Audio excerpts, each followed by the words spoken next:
Hello everybody, welcome to the Wonky Angle, where I talk about electronic music, both new and old. And today, I'm gonna be doing another catalog in brief. So, around this time last year, I tried starting up a semi-new format in which I would talk about the full back catalogs of bands and artists within the scope of a single video, without also tying it to the review of a new album as I always have in the past. Something that could give me the chance to talk about bands and artists that I wouldn't normally get the opportunity to talk about otherwise. Though, so far I've only gotten to use this format a single time for a video on Rod Modell, aka Deep Chord, and then 2025 got too busy with other stuff for me to be able to come back to try the same format for other artists. I think it's finally about time I changed that. There's a whole bunch of names I have in mind to try covering this way who either, like Modell, have like really big catalogs that are more interesting to talk about in the macro than any individual new album would be, or, like the band I'll be talking about today, just seem unlikely to be releasing a new album anytime soon, to my knowledge. And to bring this format back, we're going to be talking about a particularly big name who may fall more on the border of where I draw my boundaries of what really counts as electronic music,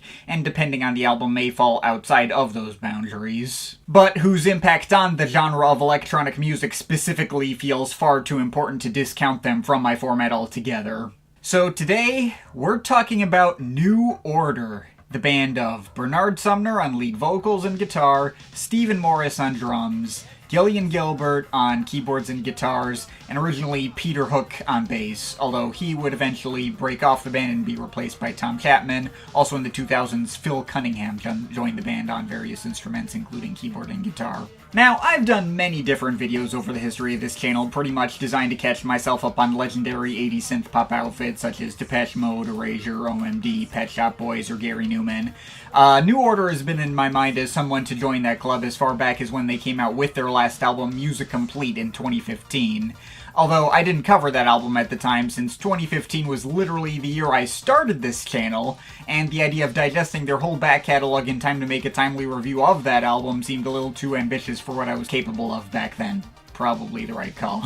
Now, unlike most of those other bands to which I'd only known about them through their reputation but hadn't heard any of their actual music before doing videos on them, save for maybe a song or two if that, I have had a little more of an actual history with New Order that goes back pretty far. Well, less so for my history with their full albums, though I do technically have a history with New Order albums as well. I have had, like, false starts and attempts to get into their catalog in years previous, so I had heard Movement, Power, Corruption, and Lies, and part of Brotherhood before starting work on this video. But much more importantly, there are like specific individual tracks of theirs that I have had like, I guess kind of in personal listening rotation going back as far as like my high school years in the early 2010s. I first found out about New Order through my mom. She introduced me to one of their most recognizable hits, Bizarre Love Triangle, which became a pretty fast favorite.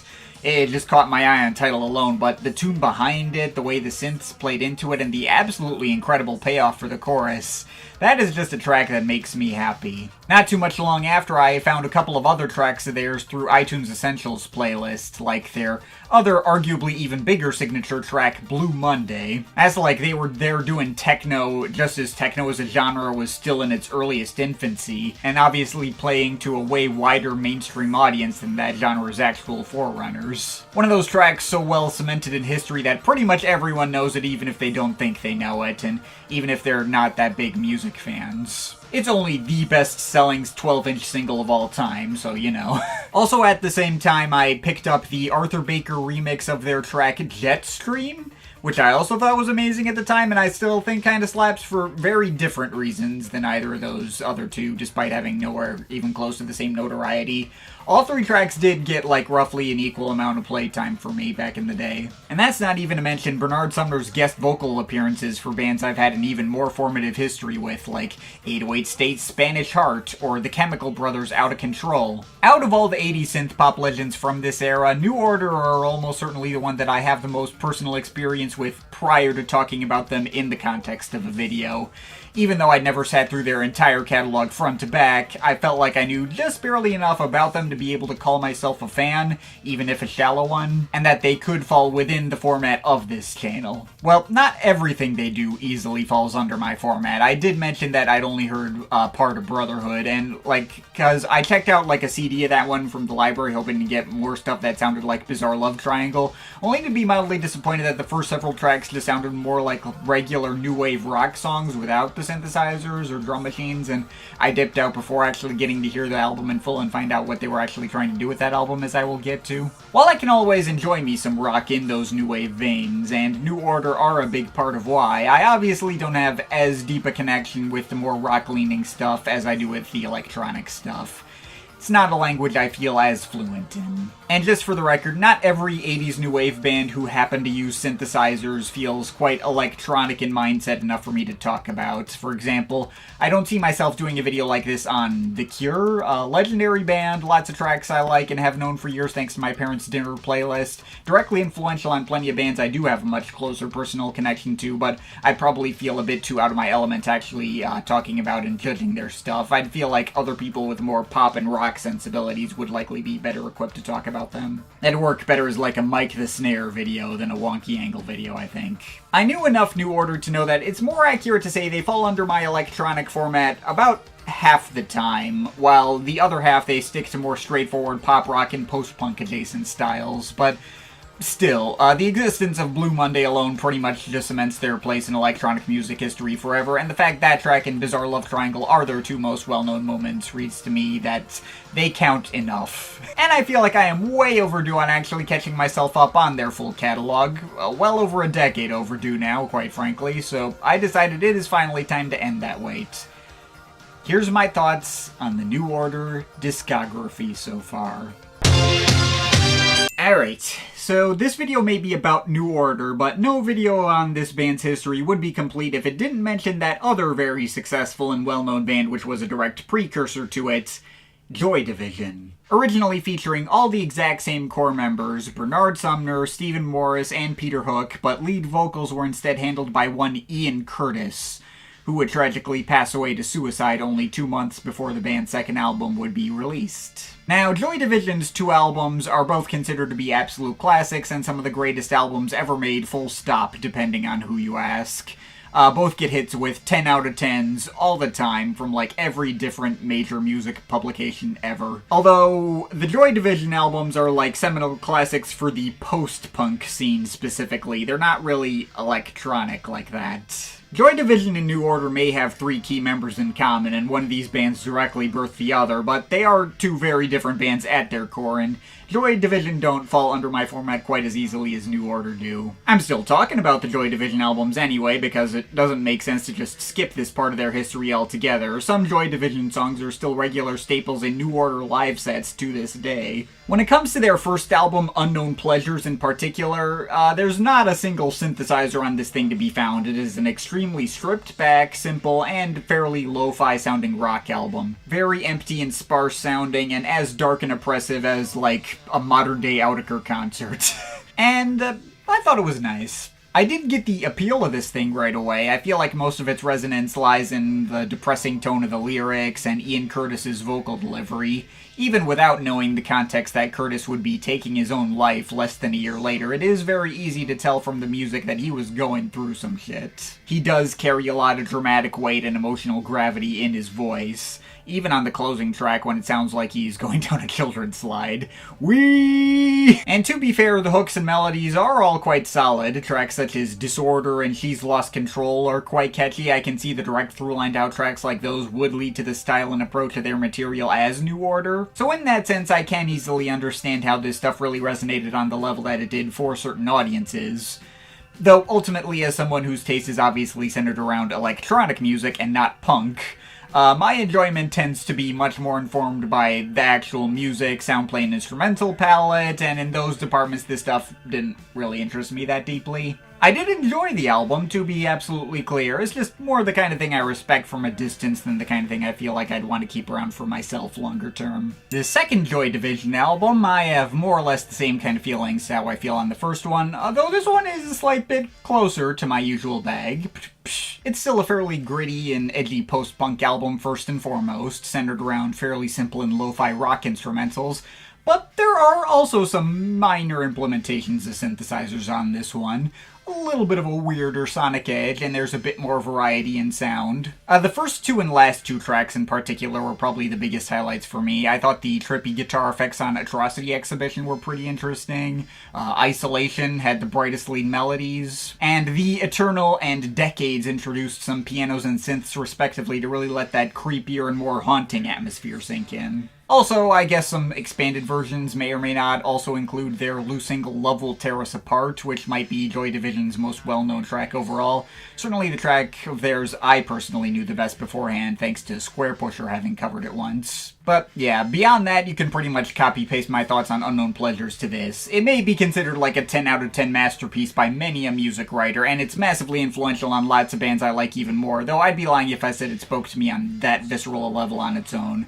Again, more respect from a distance than enjoyment, even if I do still like it. Now, here's where the actual story of New Order starts. Following the death of Ian Curtis, the remaining members of Joy Division reformed into this new band, also bringing in Gillian Gilbert as a new full-time member as well, forming the classic lineup. Now, at the beginning, New Order pretty much picked up directly from where Joy Division left off. A lot of fairly sparse and dark guitar-driven instrumentals filling into that post-punk mold. And both Peter Hook and Bernard Sumner try their best to fill in Curtis's shoes on lead vocals, although both sound much more introverted and less expressive here. This is very clearly an album written around the band's grief at Curtis's passing, which informs the lyrics of, like, pretty much every track here. Though, while this is still more of a rock album than an electronic one at this point, it's still out of my format, I would say. They are bringing in the synths a bit more frequently, and the tracks are starting to focus more and more around the grooves and soundscapes. Both Hook and Sumner letting themselves get so much more buried in the mix allows the instrumentals to take a lot more of the obvious focus. So we're getting progressively more electronic in mindset and execution, even if the transition's obviously not all the way there yet. And of course, special mention has to be given to the album opener Dreams Never End, which is probably where the prototypical New Order style really starts to fully form after only being hinted at before. Written around Peter Hook's bass acting as the lead melody and having a much more triumphant and uplifting sound to it compared to everything else here. So yeah, this album's not a masterpiece. A lot of listens I've given it have fallen into the background, but it's quite solid all around. But the point at which New Order became a proper electronic band, and the point at which they really came into their own separate from Joy Division, was this album.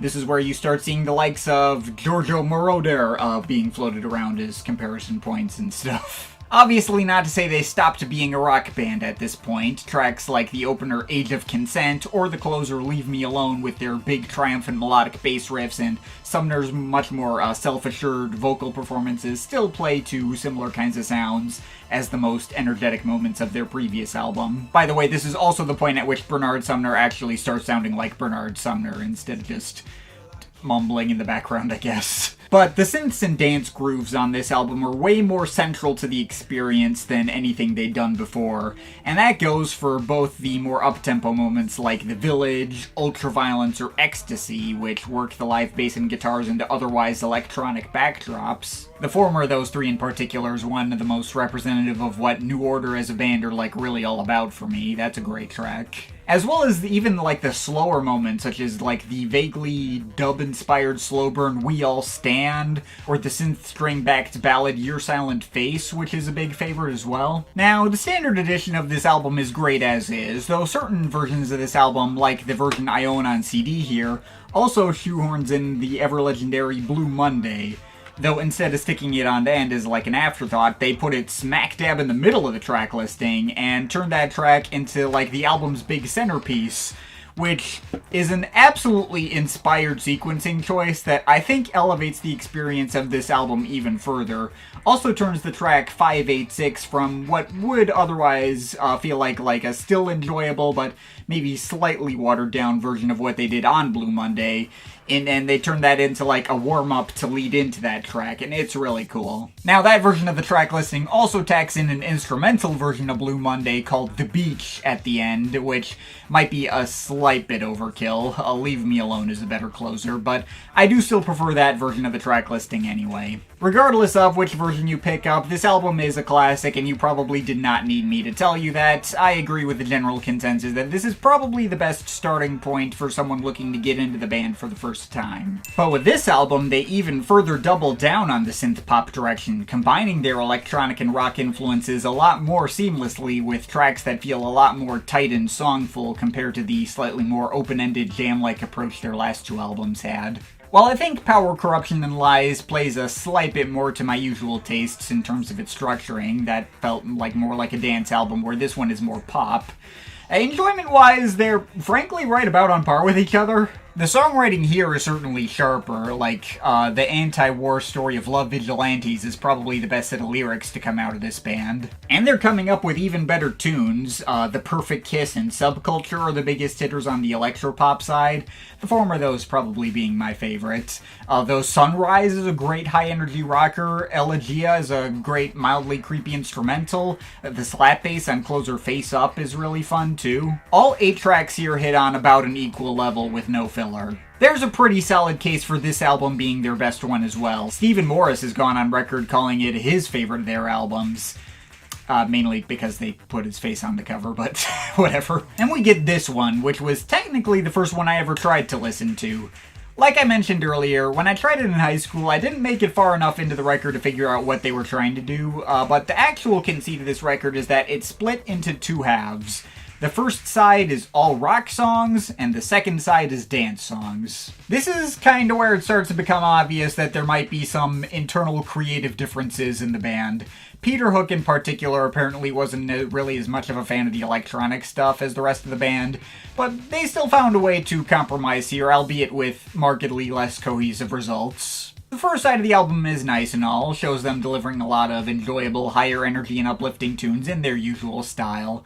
But the only synths on the first side are like some background textures on the opener Paradise. And that track and the track Way of Life are bangers, though the other tracks on that side just kind of bounce off me. They're just kind of there, I guess. It obviously isn't until Bizarre Love Triangle hits that the electronic stuff actually starts coming in and I actually get pulled in a lot more. It is a real shame that when I first tried it in high school, I didn't have the patience to actually make it to home run tracks like All Day Long and Angel Dust that would have given me exactly what I actually came to the album hoping to get. Even if the closer Every Little Counts is like a bizarrely goofy way to go out. It's like a half-joke song. They leave in outtakes of Sumner laughing through his vocal performance and end the track with like a record scratch sound as a small prank on their vinyl listeners. And I'm all for them having like a bit of fun, but it does seem like a little anticlimax and does more to undercut the sincere tone of everything else. So yeah, ultimately, Brotherhood is an album very much overshadowed by its biggest single, and unlike Power, Corruption, and Lies, probably wouldn't be able to stand up as well on its own without that single. Might not be as good a starting point for new fans as I'd hoped, at least for those who have electronic backgrounds like mine. But in spite of its more uneven approach, I'd still say it comes together as pretty enjoyable anyway, and obviously the high points, even beyond the obvious one, still make it worth a shot. Oh yeah, I should probably mention that New Order also have a bunch of tracks which were only ever released as loose singles and were never included on proper albums. Though to remedy that, they did put out this compilation album here if you need a means to catch up on all those loose ends and even get some extended versions of the big hits. Some singles were even re-recorded for this comp. A comp which, by the way, sold better than any of their actual mainline albums. Which tracks. Not everything here is a must-listen, in my opinion. The tracks that already did appear on their albums were all better in the context of those albums, including Blue Monday. I also thought the Shep Pettibone remix of Bizarre Love Triangle in particular was kind of like a weird letdown that didn't hit for me like the original. It's a little more overdone. Though some highlights for me include Everything's Gone Green, Confusion, and State of the Nation. I really like all those tracks. The track Temptation is included here. That's a big live staple. And True Faith is here. That was one of their biggest ever hits, even if that track's just alright to me. And CD reissues can include an entire second disc of B-sides.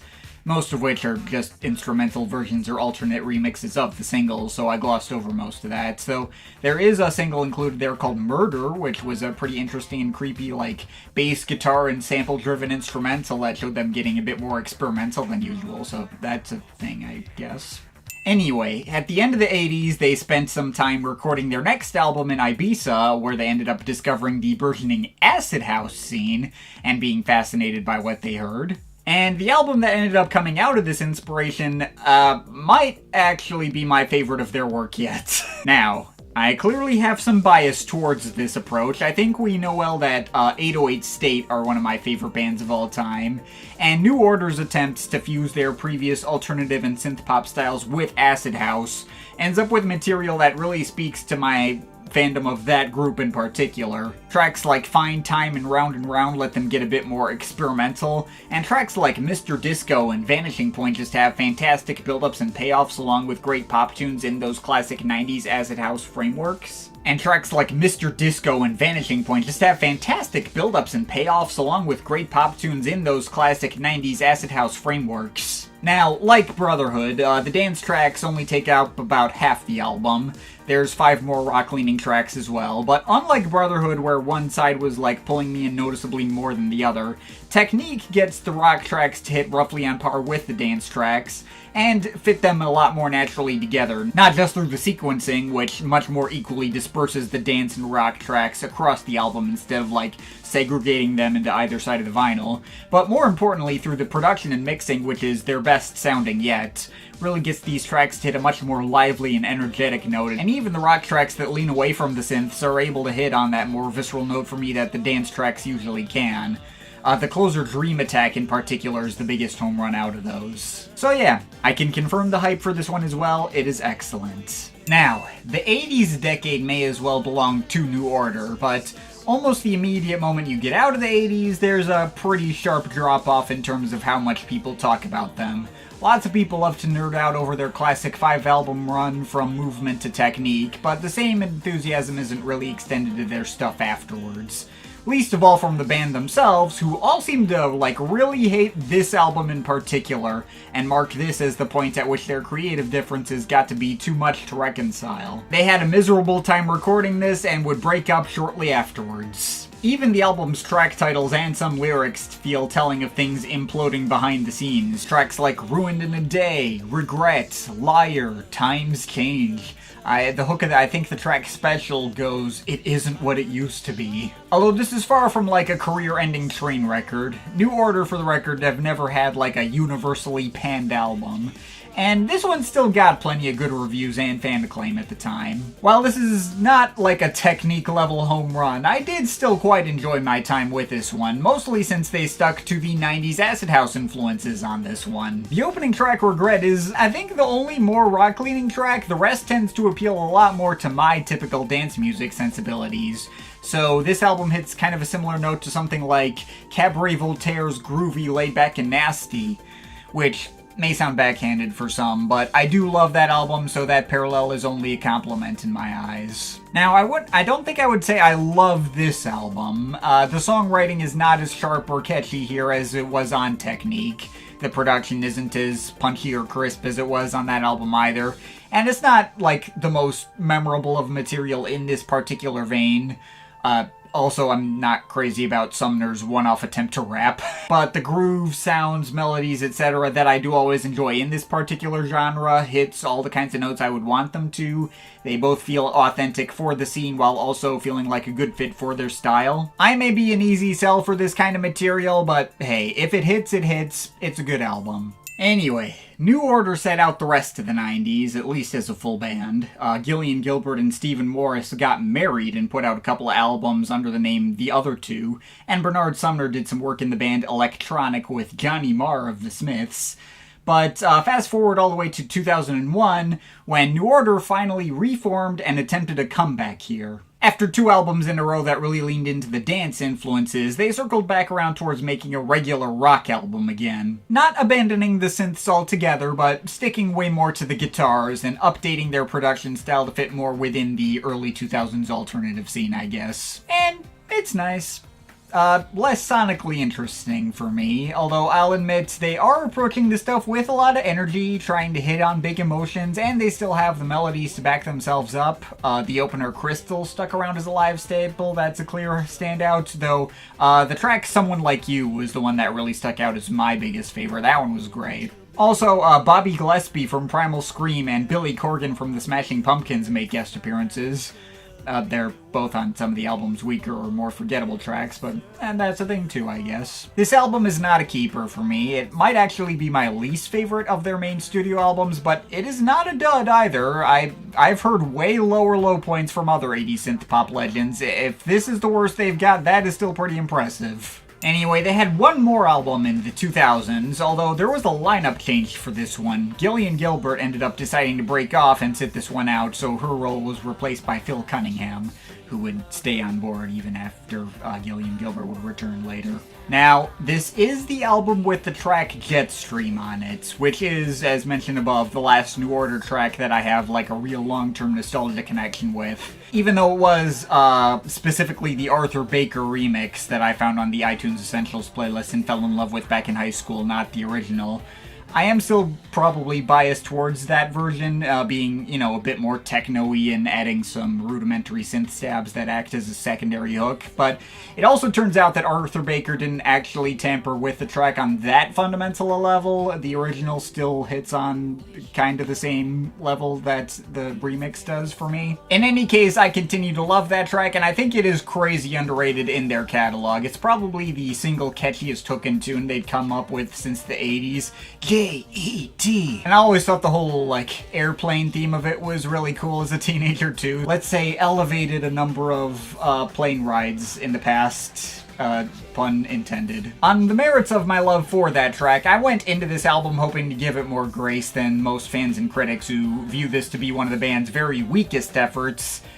Though, I think my feelings ended up in the same boat as most of the critics at the time. It is pretty much just a straight repeat of their previous album. Now, to be fair, it's not a step down from Get Ready, and Jetstream is not the only song worth hearing here. The two tracks right after it, Guilt is a Useless Emotion and Turn, hit on a roughly comparable level for me. Guilt is a Useless Emotion is really catchy, and Turn is a really strong emotional tune. Those are really good. I'll also give shoutouts to the track Morning, Night, and Day. That one was good, and I suppose the opener Who's Joe, playing off the song made famous by Jimi Hendrix, was nice too. Though, aside from those, I don't know. I mean, I was really struck by how kind of plain and nondescript a lot of this stuff feels. This is a band very much in their legacy phase with nothing to prove, coasting on their very high floor quality and just playing things as safe as possible. It's the kind of thing that I would expect to be like the first album to win them a Grammy,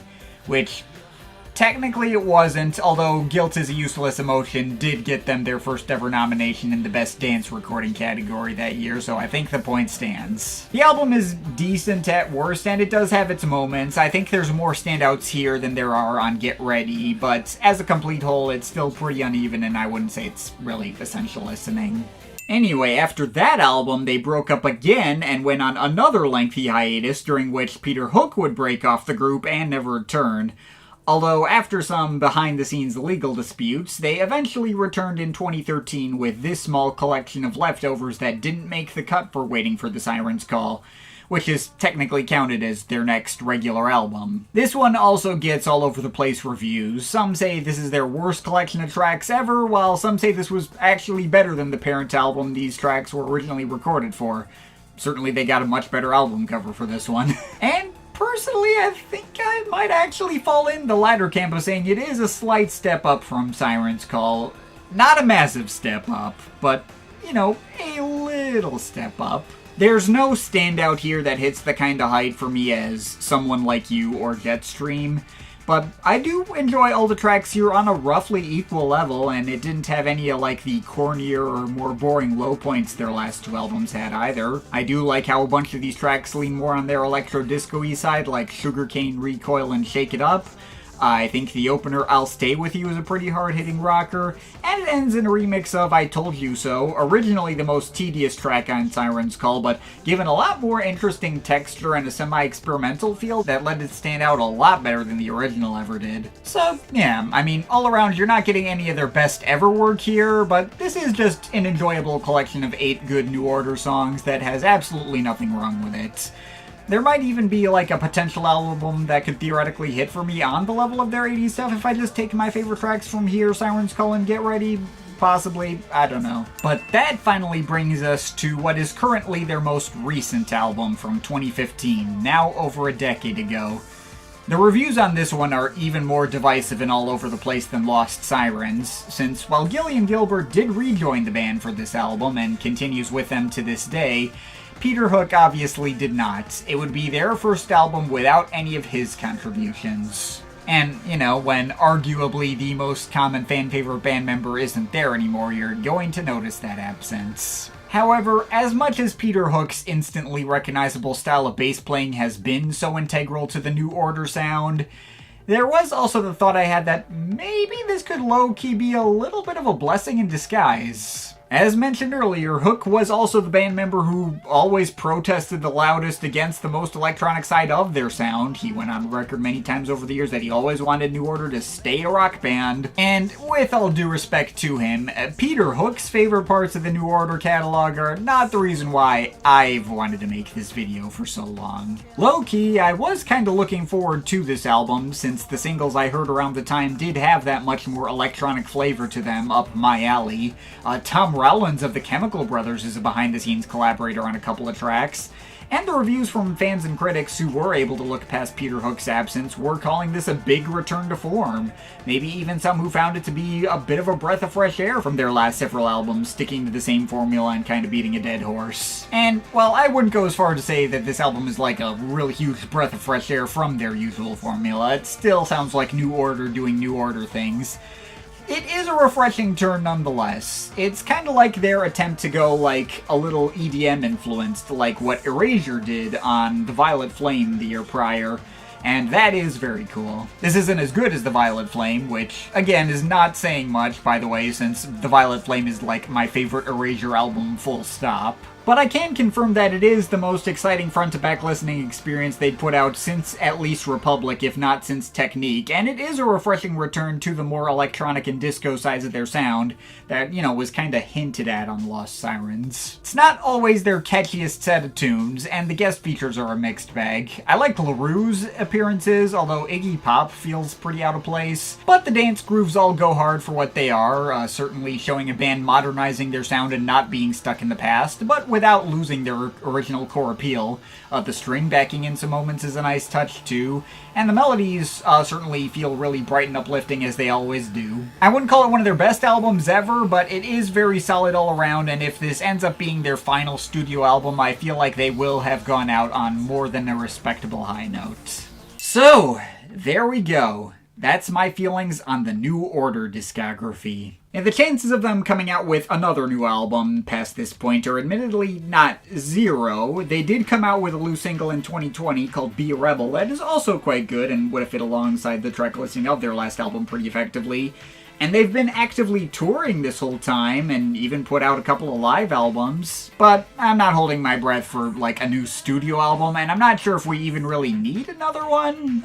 This band has done a surprisingly good job at not embarrassing themselves in their late period careers, and another comeback attempt feels like the kind of thing that could very easily backfire. But in any case, I'm happy to finally get my thoughts on this band off my chest after all these years. This was a video that needed to happen in some form eventually. So yeah, I'm hoping to do more of these disconnected catalog and brief videos in the near future. Got plans for a bunch of others, but we'll see how that goes. But in the meantime, of course, this is all just my opinion. You can feel free to disagree with it, but I'd like to hear your thoughts, so leave the comments in the comment thing down there.